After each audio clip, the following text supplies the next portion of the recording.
Welcome back to Kossi's Arsenal podcast. My name is Kossi. Good morning, good afternoon, good evening, wherever you are in all parts of the world. Welcome back to the channel. Welcome back to a brand new video. Now, Arsenal beaten Brentford 3-0 at the GTEC Stadium away from home. Beautiful performance, beautiful football, and such a beautiful win. Now, I want to say this. We are back on top of the table. Boy, oh boy, that is what we needed. I needed that. 3-0, a clean sheet, and Arsenal are now 18 points clear out of the possible 21. We are back on top of the table. Spurs and Manchester City still chasing us. It's a feeling that I really cannot explain, but of course, let's first dive into the man of the match performances. Who was your man of the match? In the comment section, let me know. The vote is between 4 people. William Saliba. What a goal. We'll talk about it, but what a goal. Gabriel Jesus as well. What a header. Xhaka as well. And then Saka. Saka got 2 assists. Xhaka had a very, very powerful performance. Gabriel Jesus scored and had a very good performance. And then, of course, William Saliba scored and kept a clean sheet as well. So 4 players. Who was your man of the match? Let me know. Vote right now in the comment section below. So let's get into it, guys. Let's start off with the performance generally. I thought Arsenal in this game were actually going to have, real problems from Brentford, because Brentford are really a well-managed side. They play that 4-3-3 formation that allows their wingers, come into the game, create a lot of problems for you. That front three of Brian Mbeumo, Ivan Toney, and either Wissa or Josh, whoever plays in that whoever plays on that front three is a deadly combination. But I just like the way Arsenal are handling games these days. I just like the way we are so confident. I just like the way we are making clubs look like, if this is a farmer's league, honestly. I mean, Manchester City fans believe this is a farmer's league, but Arsenal fans also have a right to believe that this is becoming a farmers league. 6 games now that we've won, and no club has given us competition. This Brentford side has beaten Manchester United, this season 4-0. This Brentford side has been unbeaten in the Premier League. They were beaten 1 game. That was against Fulham. Only 1 game in their last 6 in the Premier League. And you expect such a team to come with a lot of vigor, to come with a lot of questions to ask you, and there was nothing. There was absolutely nothing. Arsenal again averaging 68% ball possession in that game, both in the first half and even in the second half. Again, Arsenal controlling all the events in the game, dominating play.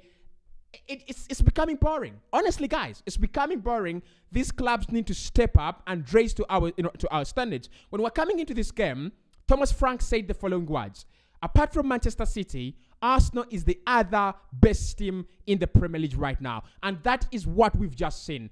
A very brave performance, a performance from a team that is not bothered by the opponent, but a team that knows what they're going to do, how they're going to do it, and when we are going to do it. Let's dive into the first half first and foremost, because I thought that is when we killed the game. I've already talked about bury the game, kill the game, take your chances, score goals, and things like that. And it just happened in this game.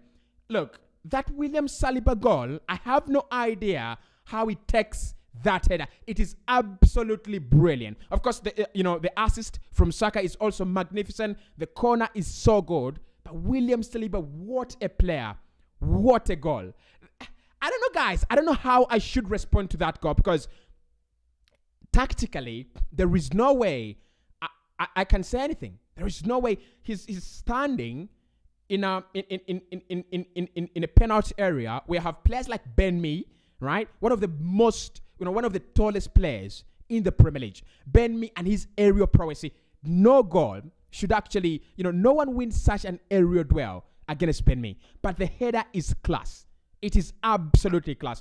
And for me, the 2 goals we scored in the first half literally highlight how good we were throughout this game and the class and the quality Arsenal have now.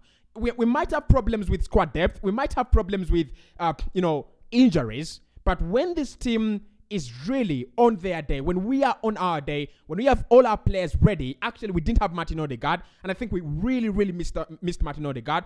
This could have been 5-0. This could have been 6-0. This could have been an embarrassment for Brentford because they offered nothing, and it was courtesy of Arsenal's quality. So I think about the first goal from William Saliba, and in my head, I'm just like, if Alexander Zinchenko was on the pitch, what was he gonna say? Because in the first game, on the first goal against Brentford, he touched his head, wandered around, and was in absolute disbelief. In today, that header is class. That header is absolute class. And the delivery is class, and the finish is class, and the quality throughout the first half was absolute class. But we were still contemplating the goal from William Saliba. What about the second goal? Now, Brentford, Thomas Frank is going to be absolutely fuming with the amount of time Arsenal are given on the ball, especially in the final third and around the penalty area. If you're going to play a club like Arsenal, Eric Ten Hag said this in our last encounter against Man United. He said, if you're going to play Arsenal, there are 3 things you don't do. 1, you don't give them time on the ball. You don't give them space to pass, and you don't let them play. And that is what Brentford have absolutely done. In my mind, I think Brentford thought they're going to play a 50-50% game with Arsenal. They underestimated the quality we have on the ball, and that is what absolutely destroyed them. Look at that assist from Xhaka. How many times do you see that in the Premier League? Of course, excluding Kevin De Bruyne, excluding Thiago Alcantara, and Trent Alexander-Arnold, and probably your Cancelo, because those are the 4 players who have the quality to produce that pass day in, day out, game week in, game week out. But apart from those 4 players, who in the Premier League does that? How many times do we see it? Even in the Arsenal side, I don't remember the last time. I think it was when we had Cesc Fabregas and Mesut Ozil. That is when you could see such quality that like Xhaka's on delivery. Because with Mesut Ozil finding the head of Olivier Giroud, that was routine. With Cesc Fabregas, that was he was made to do that. He was born to do that. So for me, yes, Brentford allowed us a lot of time on the ball, but the quality to punish was always in our hands. We could decide to miss the chances. We could decide to keep on passing the ball all around. But we decided to go for a more pragmatic approach. We decided to go for a more forward approach. And for me, guys, that quality just astonished me. I didn't react to any of the goals when I was watching the game because it just seemed so usual. It just seemed so normal. It just looked like Brentford, even when it was 0-0, Brentford had nothing to offer in this game. They were literally blown away by Arsenal's quality. They couldn't get us on the break because we dealt with that very, very well. I think the problems, the mistakes we committed in the Manchester United game, we have learned from those mistakes already. So the game plan for Thomas Frank was sit back a little bit and get them on the break because you have speed from Josh Da Silva and the likes of Bryan Mbeumo and Ivan Toney. But that is the same approach Manchester United used against us. You can't do the same. You can't approach the game, the same way. We've learned from our mistakes. So when they failed at that, then they tried to come and control the game, dictate events, and that is where they got it wrong. We were better than them. We are still better than them. The quality we have in our squad is massively, massively better. But again, let's talk about the third goal now. Fabio Vieira. What a strike. I mean, yes, there is a lot actually happening in that scenario that many people will not see. You have Ben White making an overlapping run, and that attracts 2 of the Brentford defenders. I thought throughout the 90 minutes, their defending was absolutely rubbish. Absolute rubbish. But again, you have to think about Arsenal and the patterns that we have formed, along the way. So Ben White is making an overlapping run. Saka is allowed then to drive inside rather than going out wide. So Ben White attracts attention from the two Brentford players.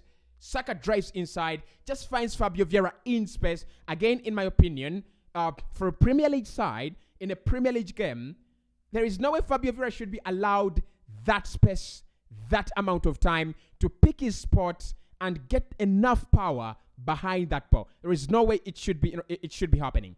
But Fabio Vieira, again, this is what we've already spoken about. That in that role, you need a player who can take risks. You need a player who's brave enough to take a shot and try those crazy passes that Martin Odegaard always does. I think Odegaard does it very well, but with Fabio Vieira, you have in there, you're having a player who's not afraid to try. He's not afraid to take the risks. And for me, he might not be, again, at that level that I want him to be at, but that is a good goal. That is absolutely a very, very good goal. So, overall, guys, honestly, we'll talk about this when we are live and we get your reactions. But in my opinion, Brentford, they must be disappointed with themselves. They were overwhelmed by Arsenal. And I just love, look, I really watch Spain a lot of the time. And when I'm watching Spain, people are sleeping. Many people are sleeping because Spain is all about dominating play and just taking it slow. And they will score 5 and they will score 6 and they will score 7 as long as they are dictating events. That is what Arsenal is turning into. We are turning into a team that literally freezes opponents. Brentford today, I can hardly point to 1 or 2 players in that Brentford side that played well. Ivan Toney, no. Brand Buemo, no. Joshua Silva, no. Jensen, no. Janet, no. Their backline, I don't think they were tight enough. And again, that comes from the combinations and the quality Arsenal displayed today. Big up to Mikel Arteta because it's a long time ever since I sat down to watch an Arsenal game and I was convinced we are going to win it. We are 1-0 up, but we're going to score a second. We are 2-0 up, but we're going to score a third. And look, like I said, this game could have been 3-0, 4-0, 5-0, 6-0. There is nothing that was standing in our way. There was nothing that was standing between us. There's nothing that was standing between us and a fourth goal and a fifth goal. Right? I just love the way that the way we played. I just love that when we scored 3, it was over. It was absolutely game over. So Arsenal didn't need to strain that much. Arsenal didn't need to work a lot. It was game over at 3-0. And that was 54 minutes in. The response from a defeat, the response from all the criticism, Arsenal do not beat quality sides. Arsenal do not win against good sides. It's now gone. All that bullshit, all that crap is now gone. We've beaten a proper Premier League side. I'm telling you this. I want to see how many sides, just like Mikel said, I'm going to also say this. I want to see how many sides come to the GTEC Stadium this season and play the way we played. I want to see. I just want to see. Because you ask Man United, when they played Brentford this season, they were ripped apart. I mean, that was not ripping apart. That was mass destruction. They were destroyed by Brentford. And today, Brentford have been humbled. Literally, they've been humbled. I looked at Bournemouth as well, playing Newcastle, and Bournemouth were having a go. They were really, really putting in a lot of competition. When Arsenal played Bournemouth, we froze them. And I think many people are not understanding our style of play. They're giving more credit to the weakness of the opponent than the quality of this Arsenal side. So many people will say, well, Arsenal is playing teams that are not really playing well, right? But when you play them, you don't pick up 3 points. There must be a question, right? There needs to be a question. If you're playing, City have played Aston Villa and it went 1-0. We played Aston Villa and beat them 2-1. The quality in this side, the coaching is absolutely magnificent. And it just speaks to it for itself. Goals are coming in from everywhere, from every action on the pitch. Arsenal are available to score. From outside the box, we've seen that from Fabio Vieira. From set pieces, we've already seen that from Gabriel Magalhaes, William Saliba, and Gabriel Martinelli. And then from open play, just creating chances out of nowhere and score goals. It's beautiful. It's absolutely beautiful. So we got into the international break with a win. We're coming back to face Spurs. It's a difficult game. It's going to be at the Emirates Stadium, but it's going to be a very, very difficult game because you're looking at a Spurs side that have so much in similar with Brentford. They're so good on the break, and again, they will allow you to have massive amounts of time on the ball. If you can play the same way against Tottenham, because teams that sit back have one weakness. If you score 3 goals against them, 2 goals against them, they will try to change their game plan. They'll feel the game plan is not working. And that is what happened against Brentford today. So go into the international break. We're going to take some rest. We're going to take some time off. Come back, play the North London derby against Spurs, and then play Liverpool. After that, we'll be good to go. I expect Arsenal to go into the World Cup sitting on top of the table for me.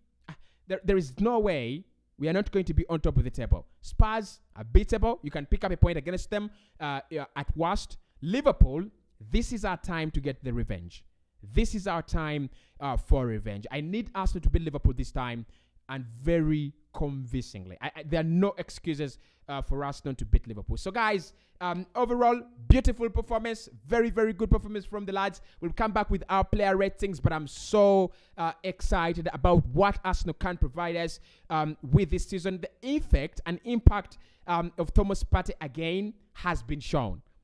That is the impact of Thomas Partey. He just allows Arsenal control the game. It's not about he doesn't score, he doesn't assist, but he makes sure that we regain possession easily and quicker, and we also regain possession in advanced areas. And then also what he helps us with is just to make sure that whenever Arsenal have the ball, we can keep it. Brilliant. Absolutely brilliant. Look, he's half fit. When he gets back to his normal levels, when he gets back to the Thomas Partey who is confident to shoot, to try a shot on goal, we've not seen all that from him this campaign. And yet, he still impacts our game in a very, very positive way. Arsenal 3, Brentford 0. Arsenal back on the top of the table. See you soon. I'm live right now. After watching this video, come and give me your match reaction. I'm still waiting. See you then.